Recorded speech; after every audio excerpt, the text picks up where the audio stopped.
What's up, guys, and welcome back to the channel. Today we're going to be reacting to the 11th episode of the God of Highschool. This one's titled Lay/Key.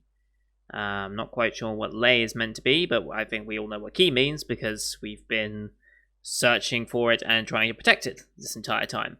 And we think we now have it, or we know who it is. At least, who Nox thinks it is. We'll see if that actually is the case. I'm still iffy on that. So, last time, this isn't penultimate episode, by the way, 13 episode season, so yay, we get an extra episode.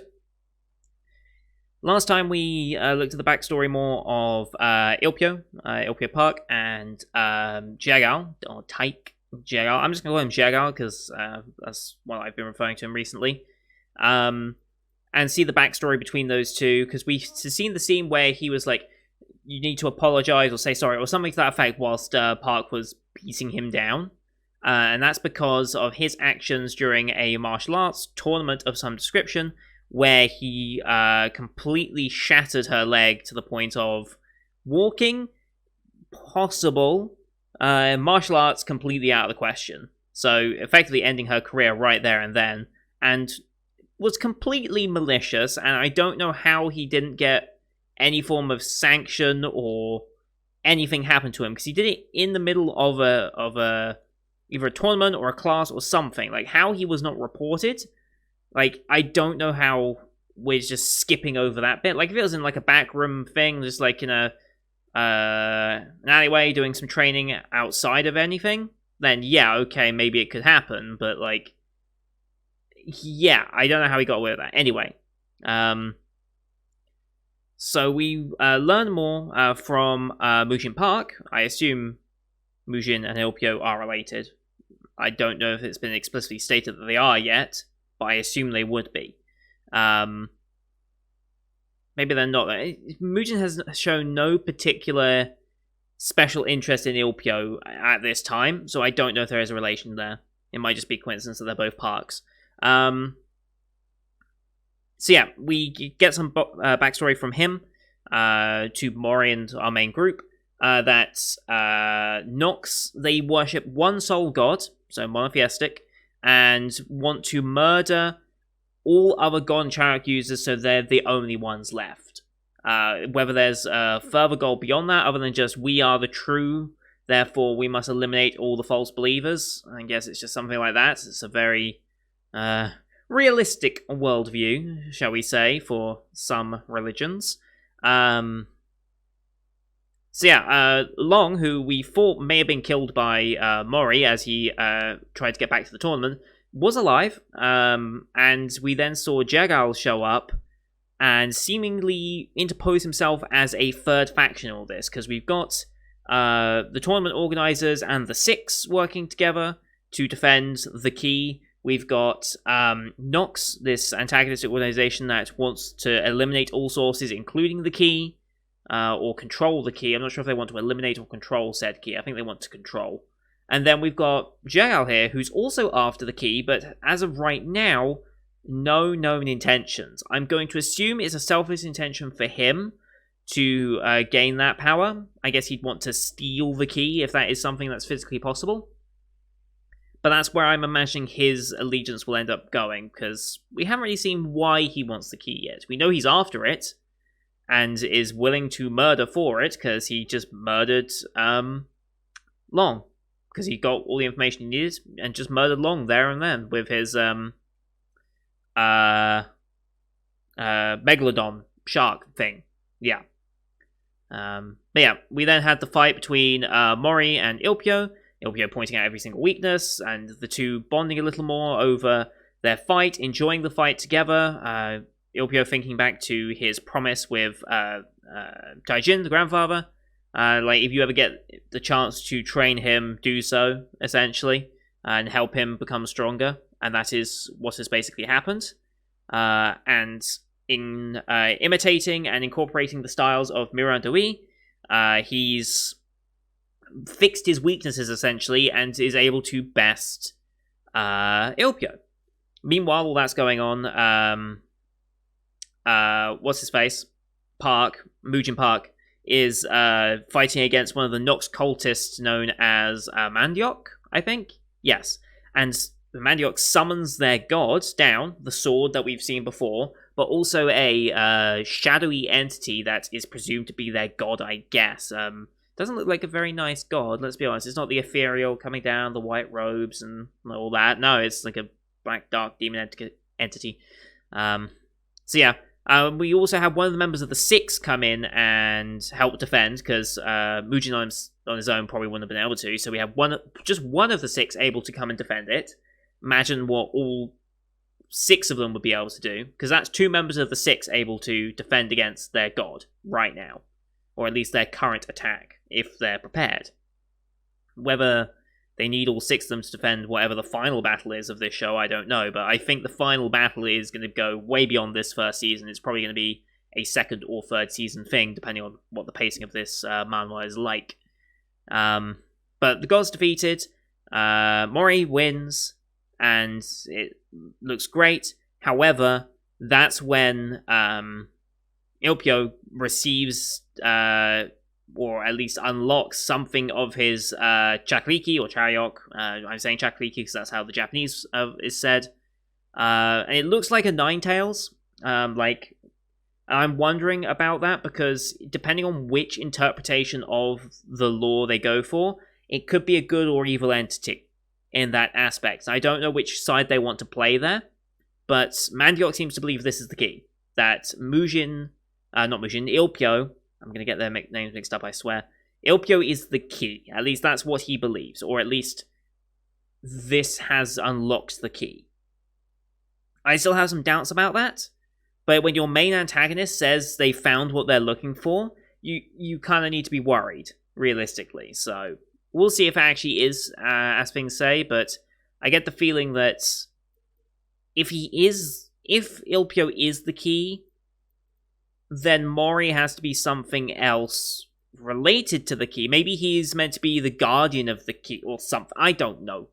I don't know what type of lore they want to try and base this off, but I feel like Mori needs to have a higher role than just being the key. I don't know what that is yet, so we'll find out, I suppose. As always, though, these are time-based reactions. Bottom left of the screen, down here, you're going to see the time of the episode. I'll count you down, 3, 2, 1, play. And on play, you start the episode, I start the episode, and we'll all be in sync.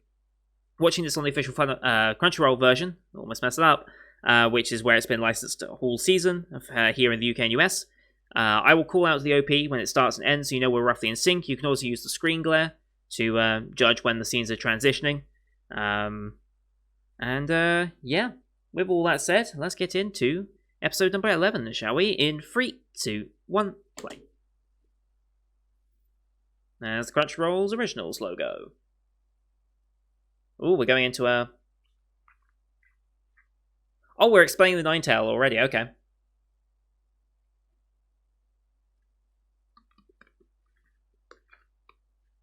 Okay. Whoops. So it was a good entity. Fearful of its power, okay. Oh. Betrayed by its own god. Interesting.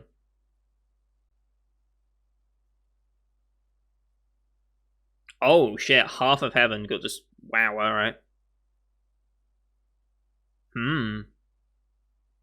Interesting.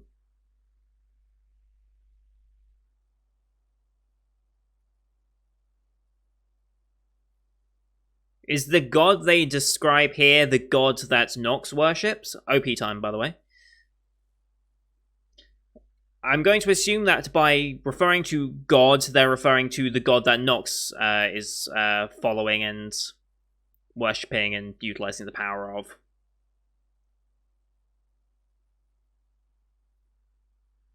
That's the problem when you say God, it's like, well, which god? Especially in a show with multiple.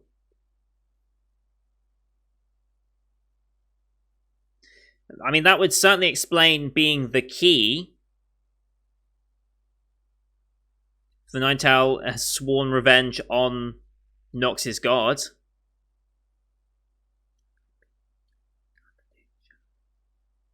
Such a good OP. One of my favourites this season, at least. But yeah, okay, that makes me think that he is genuinely the key at this point.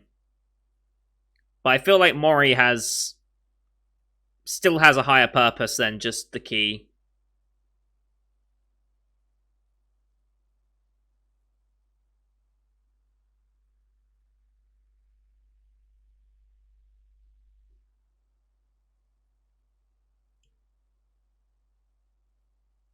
They haven't updated it since the midpoint. I've been checking just in case. All right, here we go. Lay slash key. Wow. Okay, we're getting aggressive with it. The key has awakens. 9 tails. Love the eye design.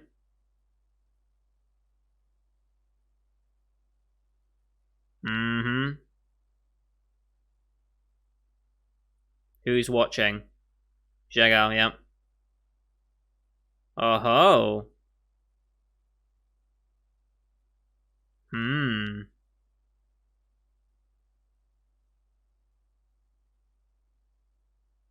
What? What was that scene about? Mm-hmm.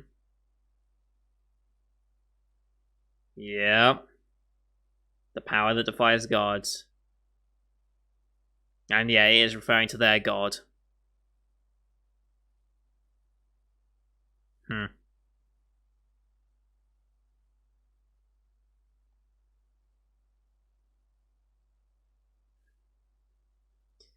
So how's this gonna go?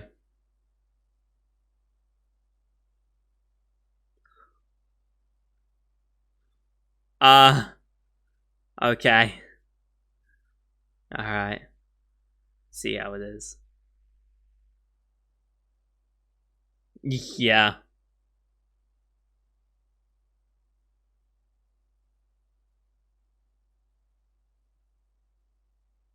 Seems awfully calm about this.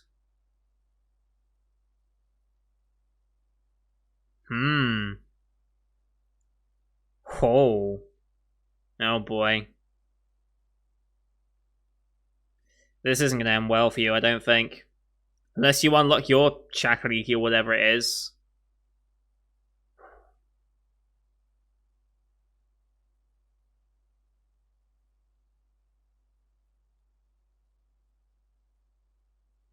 Yeah. I mean, the power to defy God, right?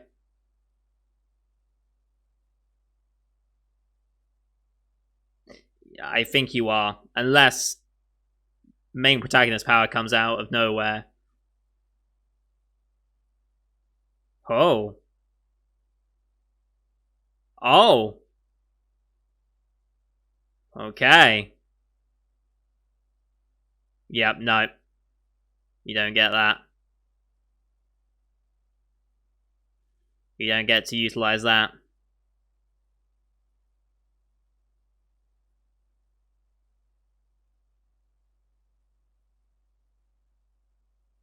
Yeah.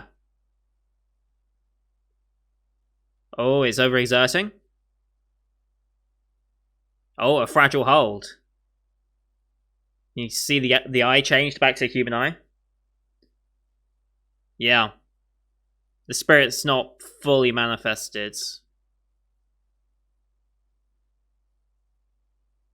Jesus Christ.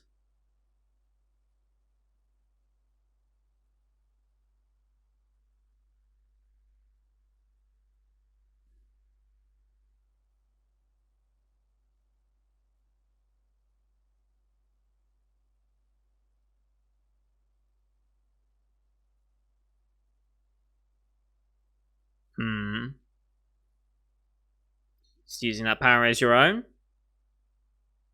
Is that what you're gonna say?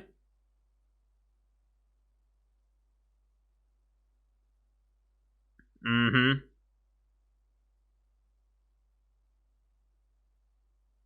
Ho ho. He's holding his own better than I thought he would. Never will.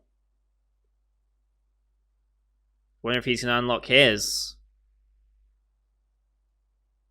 I mean, all of this has been as a purpose to help Mori.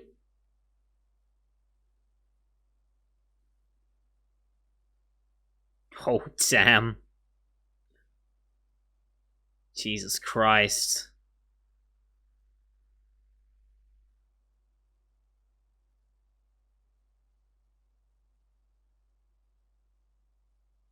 Oh boy.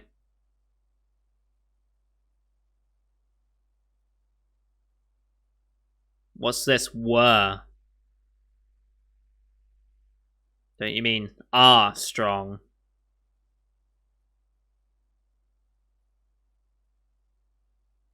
What was that about? He's unlocking something. Is this his Shakuriki? Holy shit, what is going on here?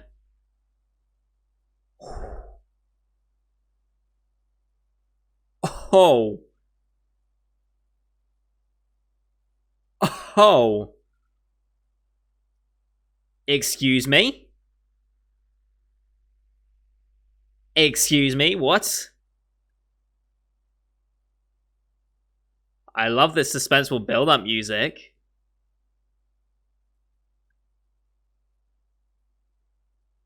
What's going on here?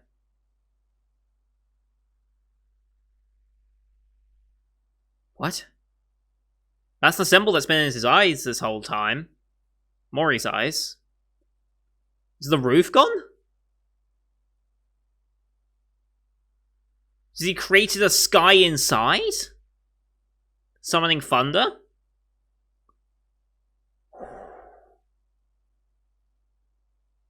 I love this music so much. A good question.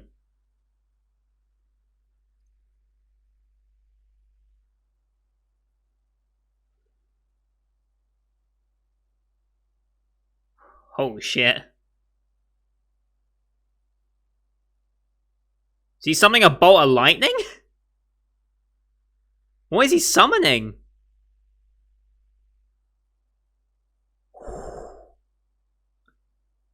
Okay.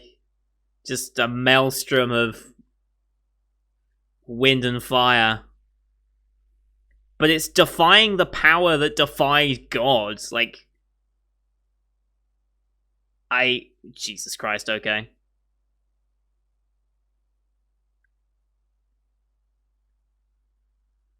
What? That's the same... Was a similar effect to what Mujin had. With the giant hands. It's obviously not the same hand, but it's a similar application of the power. I know nothing about you.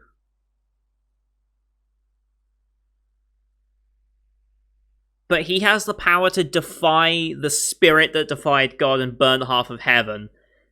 What on earth is he? He was in a trance during that, wasn't he? I don't know. He doesn't even know. Of course he doesn't. He'll be fine. Probably.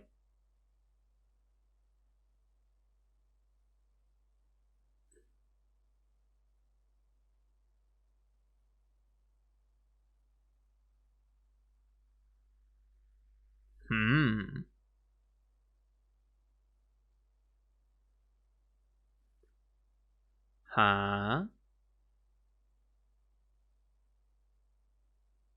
Or are they backing off?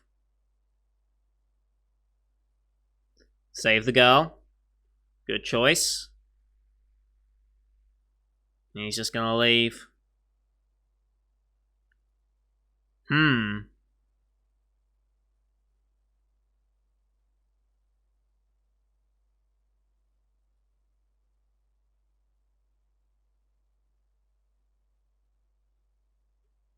A fake, I'm guessing?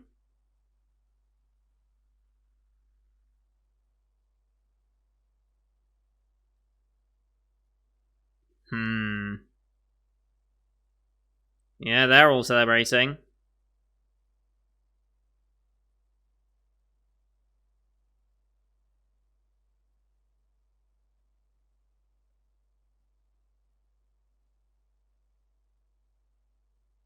Okay. Well, yeah, obviously. Okay. I don't know what happened. I really don't know what happened this episode so far. Halfway point, though.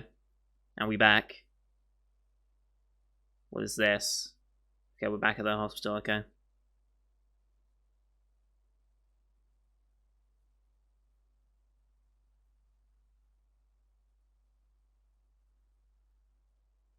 I mean, when you call upon the Ninetales and you still lose, something's up.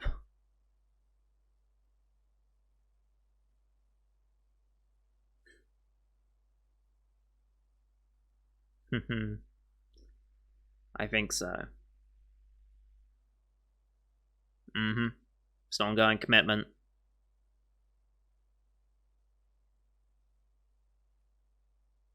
No, and here he is.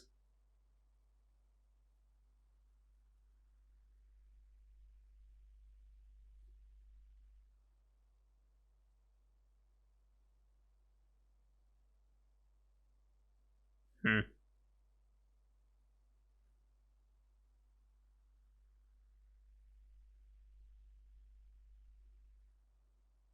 Hmm.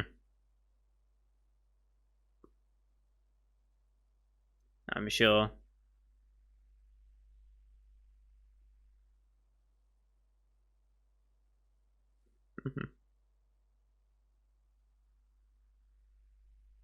Yes, they are.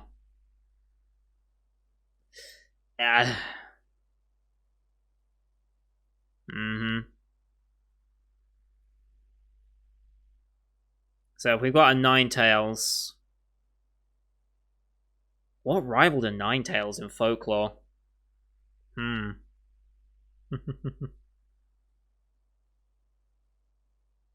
Yep.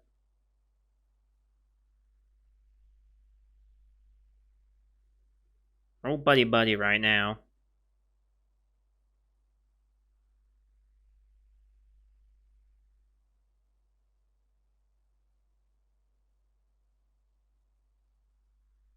Hmm. Take a hint. Take a hint.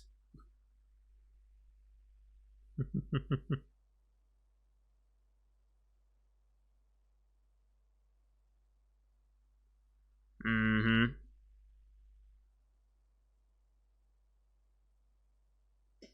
I knew it would be.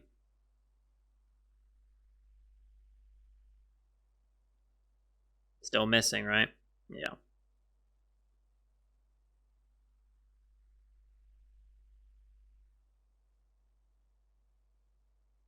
Hmm. Yeah.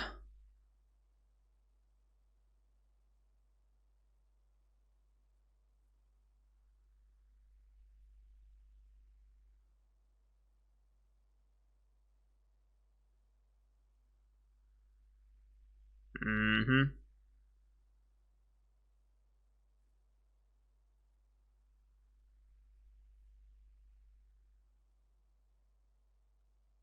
I'm sure you will. Really? Okay.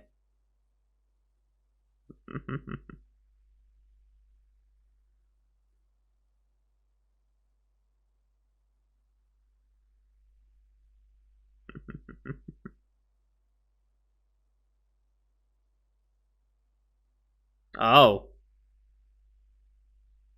Oh. Oh, what is going on here?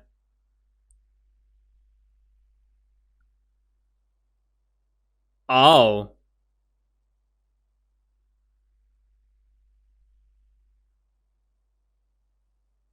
Oh ho.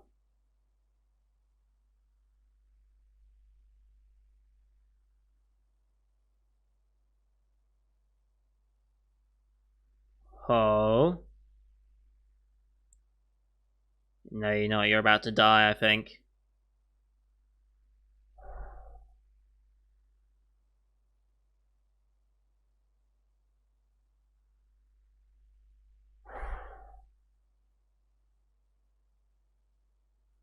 I'm so confused as to what's going on, but I'm loving it.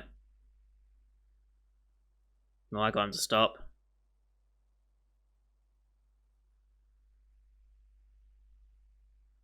Oh. I mean, that's underhanded, but still. Maybe that'll make him snap out of it a little bit.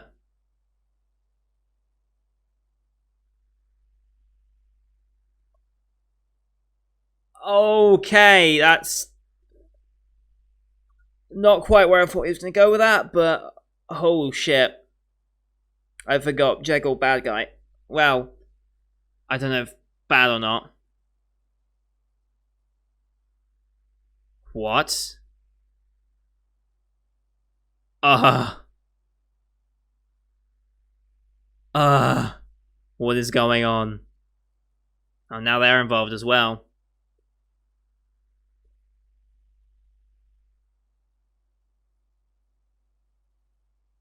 Obviously, he's watching all this unfold.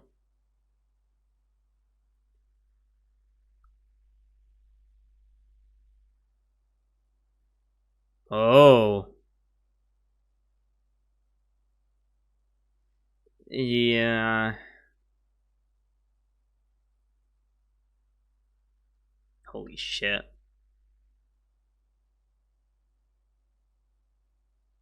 Yep. Using others as his strength, yeah. Yeah. Don't let them get absorbed as well. Well, like the little stitching over the mouth there, that was nice. What folklore is this based on, I wonder?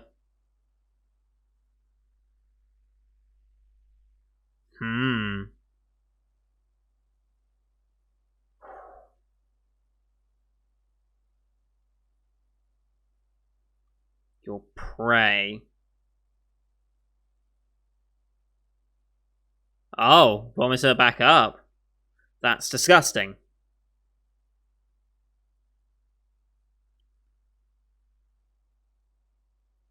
Oh.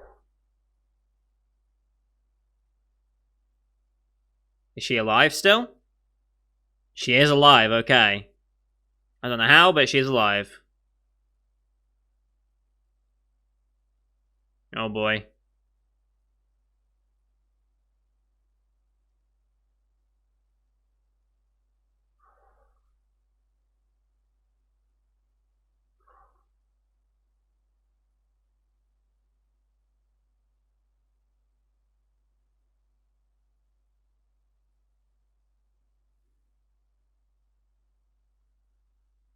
Far from it.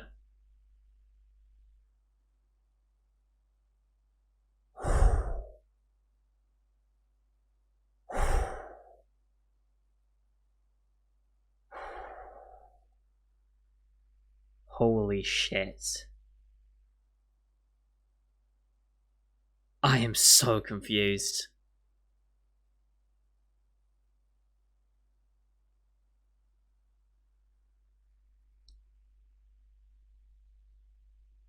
Oh.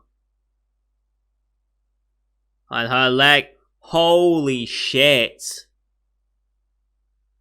This was intentional. This was 100% intentional by Jegal. There's no way it wasn't. That's gotta have been intentional. Who the hell is this walking up? Is this, Mandiok? Or whatever? Or is this another six member? Oh no, it's him. Okay. Okay. We try this again. What's this coming down? What the Holy shit, really? What even are they? What the fuck is going on? Oh boy. I still want to learn Jail's intentions. Why this? Oh. The Ninetales. Jesus. Ninetales fully is unlocking now.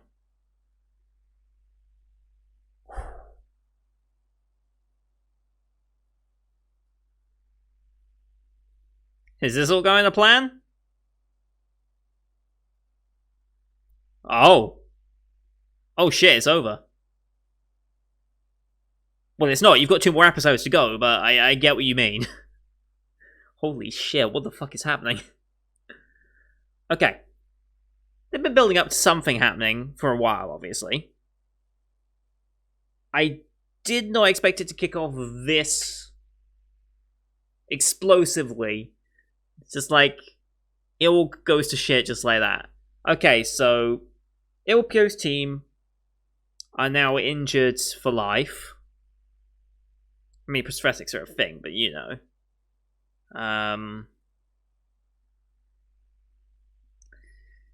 Maybe they can get the emergency treatment from the nanomachine things that they've been using this tournament. Maybe if they're quick enough, they can... Can they replace a limb? Such a weird ED, considering the end of this, end of the episode. The tone shift is very different. Huh.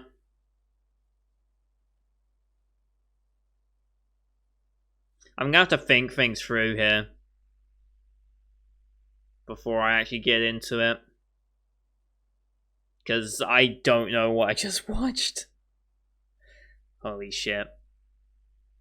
And we don't get a title for next episode either. Not that these titles have been very helpful, but anyway, is that it? Yep, Crunchyroll logo, and then that's it. Okay, I'm going to need a second just to think that through. And then I'll edit back in once I have some thoughts that I can actually put into coherent sentences for this one. So I'll be back in a second. Okay, so I've had a minute to think about this. And I've had a little look as well just to see what other people are saying about this. Apparently there are some differences here between the anime adaptation and the manhwa. I mean, that's inevitable. It always happens. Every source material gets adapted in some way to make the transition to anime possible and help with pacing and such. But apparently the fact that we saw Mori's power, whatever the hell this power is, the fact that we saw it now was not meant to happen yet. Apparently that's different in timing. Apparently we missed a fight between, was it Mira and Ilpio, apparently? I don't know. But I guess just to make it fit in the 13 episode season, they changed things up. Anyway, I have no idea what's going on. I need to look up the Ninetales legend. So, the whole point of a Ninetales fox spirit, prolific shapeshifter, fox spirit, Kitsune, Kumiho. I will use the Korean one. I want to see if the destruction of heaven is nine-tailed fox. I want to see if that's an original destruction of heaven. Is that a real thing?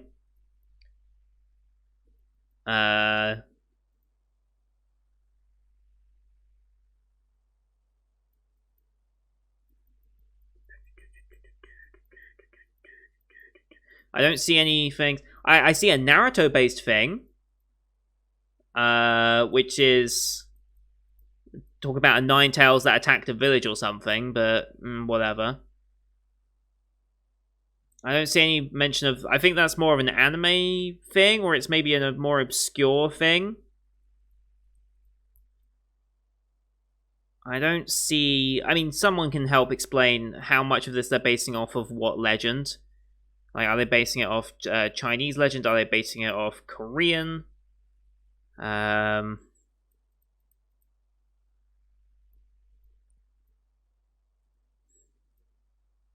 Maybe specific fox spirits. Let's see. Fox spirits destroy heaven. I'm just guessing at this point. I don't think it's a specific one that they're referring to here. I think that's more for the show, but they're just borrowing the fox spirit visage and design choices for that.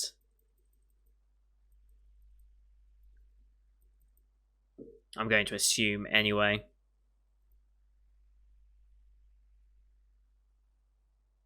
But what the hell? So whatever Mori's power has to be, it has to rival that of a spirit that was capable of destroying half of heaven and was at least momentarily capable of defying God. whoever God is in this context. So what does that make Mori? What does that make Mori then? Because it wasn't even that close. It wasn't like as soon as Mori unlocks whatever that power is, it was no contest. It was like the Fox Spirit's powers had nothing. It's like he could just snuff out that power at a moment's notice.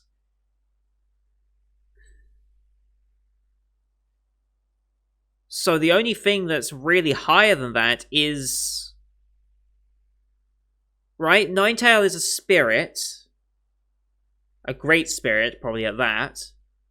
The only things that would really go higher, I guess, would be gods, but... I mean, it's called the God of Highschool, isn't it? So let's guess Mori's a god. Sure, let's say Mori's a god. He's able to summon upon the power of a god. Because as far as I'll have to think back to what Chakurikis we have been exposed to, but I don't think any of the Chakurikis we've seen have specifically summoned that of a deity. They've been spirits, they've been like the Megalodon. The Megalodon's not actually a god. It's barely even a spirit, it's more of just an ancient creature. What's her face? Mira's is based on Lubu. What's Dawi's? Where is Dawi? Where's his Chakuriki? Did we know what that was? Have we seen Dawi's Chakuriki now that I think about it? Or like who he summons this from? I don't believe we have. But like that's the only thing that can make me think maybe that's how there's a power difference. Like Chakurikis are they are ranked based on where you get that from. So Lubu, ancient warrior. You've got ancient creatures. You've got spirits, which seems to be a very, very high one. I wonder if you could then have one from a deity, god-like figure. But that star shape obviously means something, and it caused our other guy to go berserk and turn into this demon thing. So what on earth is Mori if that awakening seemed to provoke that in him? There's so much unexplained there that I don't know if we're going to get to. I don't know if we're going to get to much of that, so I'm going to leave that as just theory crafting in my head.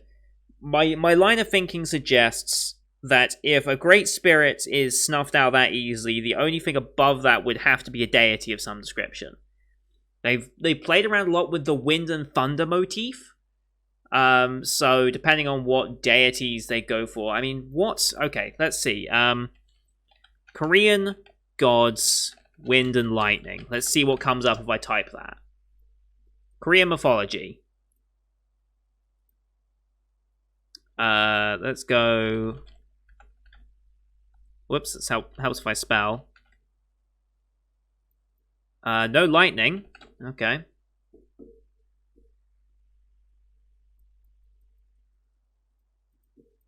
Gods of wind, rain, and cloud. Korean god of wind. The wind gods. I'm just spitballing here at this point. Yongdong. God that oversees the wind, worships in homes of the community. Grandmother, wind god. Second, oh, that's grandmother. Okay, it's not likely. What about god of lightning? Thunder gods. Korea. Korea. Where is Korea?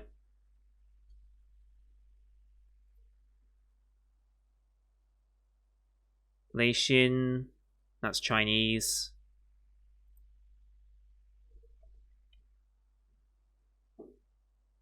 I don't see a Korean one. Maybe I'm just an idiot, but I don't see a Korean god of thunder. I guess there isn't one. A weather god, maybe? Korea? Alright, Korean mythological figures. I'm gonna get lost here. There's just so much. Like, they could pull from anything, honestly. So I'm not gonna make much headway there, I don't think.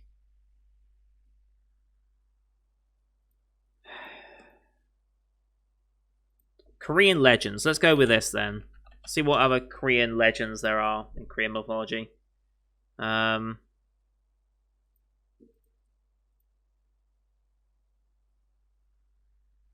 mean, they could inspire from any of it, couldn't they? Let's be real.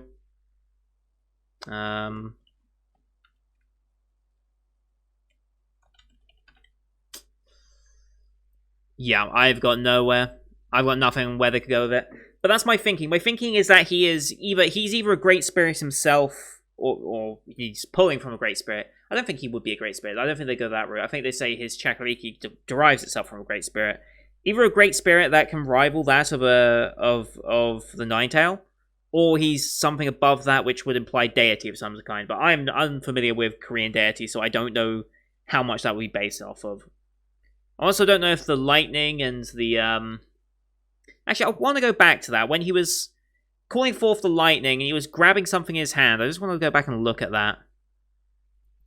Where is it? I want to see that bit. Before that. Before this. Thrown up into the clouds. And then he has the hand come smashing down on him, doesn't he? Yeah, hold that shot. That hand with some form of bracelet around it. And just smashes him down. What's those markings on the wrist there? What are those markings? Almost looks like tiger stripes, almost. Interesting.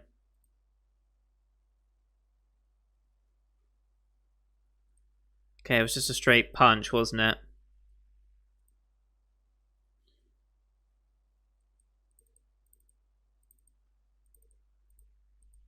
It looks like something, like some sort of creature erupted from the lightning. They look like creatures from lightning, but I can't tell what. It's hard to tell. What are you is the question indeed.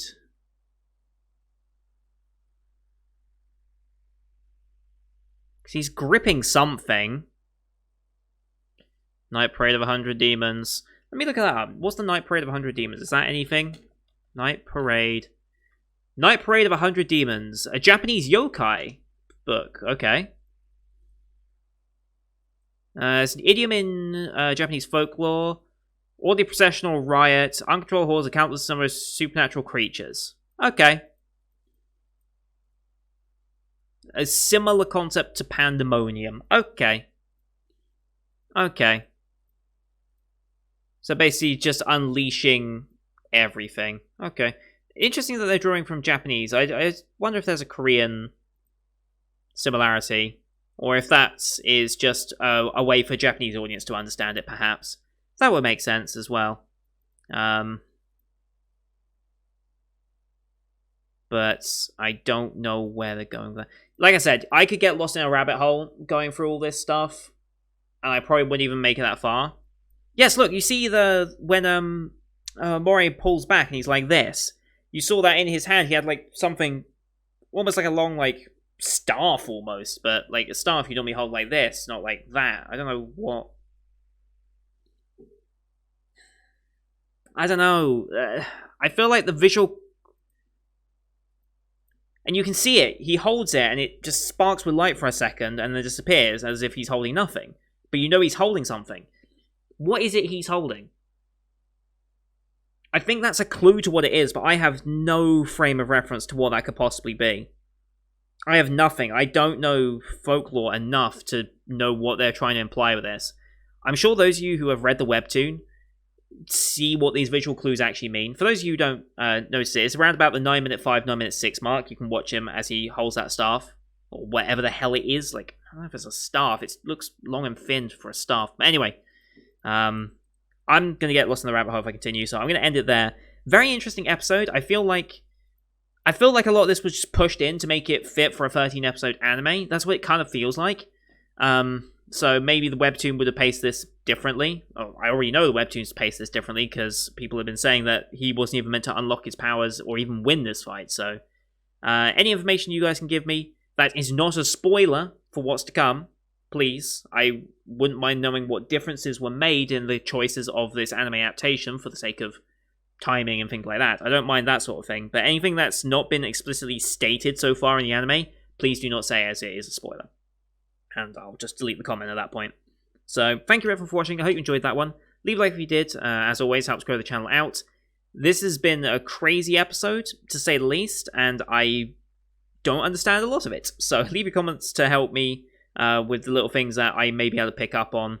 I feel like there's so many visual clues are being left here as to what is going on, but since I'm dumb, I don't have the knowledge to know where they're going with those hints, at least. But yeah, don't forget to subscribe as well to see next week's episode, the penultimate episode. We've got 2 more left, as well as the rest of the summer 2020 lineup that is wrapping down here on my channel. Thank you for watching. Until next time, see you guys later.